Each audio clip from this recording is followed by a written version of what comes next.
Something about a prank someone in his unit had played on a bunkmate.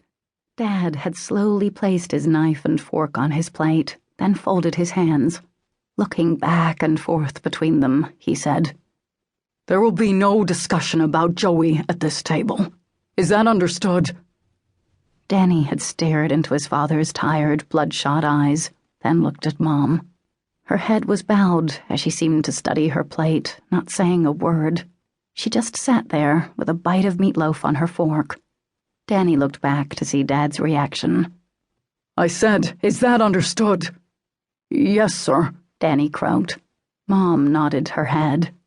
From that moment on, they never mentioned Joey again at the dinner table. Instead, Danny and his mother found stolen moments to talk about Joey's letters when his dad was out of the house. Sometimes it meant waiting until he left late at night on his film routes. Then they'd sit at the kitchen table and read the letter together, even though they'd both read it separately when it first arrived. He hated having to hide the fact he was interested in his brother's news.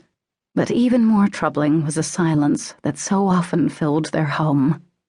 Danny quickly finished his last lawn for the day, collected his pay from Mr. Smithson, and hurried home. He stopped first in the garage, grabbing the broom to sweep the remaining blades of grass off the old mower, then stepped out of his filthy shoes. He took the back steps 2 at a time and found his mother snapping beans on the back porch. "How was your afternoon? Get all your yards done?" He leaned over, planting a noisy kiss on her cheek. "Sure did. And for a change, they all paid me today." He dug the bills out of his pocket and waved them at her. "I need to make another deposit." "Good for you, son. Why, at the rate you're going, you'll own that bank one of these days." "Not hardly. Hey, did I get any mail today?" Mom smiled. "Letter from Hans on your pillow." "Anything from Joey?" "No," she said, her voice dropping a notch. "But we can read yesterday's letter again, if you'd like. Your father's leaving early tonight." She winked at him and patted her pocket. "Sounds good. I'm going to go wash up, then read my letter from Hans." "Dinner's in about an hour."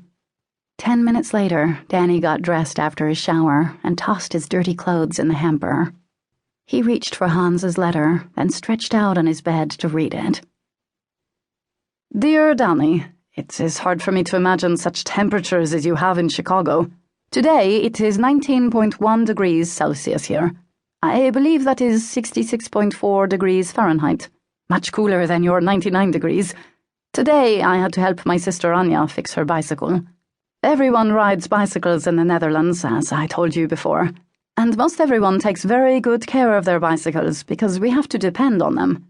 But my little Anya, she's only a year younger than me, but she's really small for her age, is not so careful. And with all our rain lately, her bicycle has rusted once again. She's terribly hard on things and always frustrated when things go wrong. I told you before what a tomboy she is, but have I mentioned she's also bullheaded? Such fights the two of us have. Congratulations on the new job at the grocery store. I would think you would be very busy working and going to school in the fall. Here, most everything is brought to us so that we do not often need to go to the market.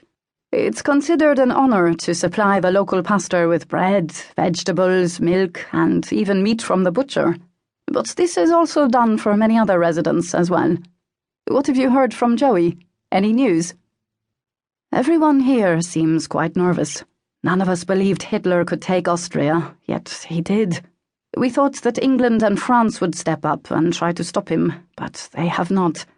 Our country always stays out of war, but the news we hear is still troubling. It's quite hard to understand all that is happening. I have enclosed a picture of our family, as you requested. This was taken by my cousin, Piet. The windmill behind us is not far from our home. It is called Molen du Ster, Star Windmill, and is my favorite. This picture was taken when we had a family picnic with Piet and his family. That is Anya, standing to my left. Mother was upset with her for scraping her knee while chasing Piet through a tulip field.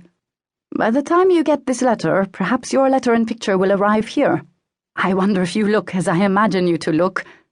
Your friend, Hans." Danny carefully unwrapped the tissue paper folded around the photograph. He too had been curious what his Dutch friend looked like.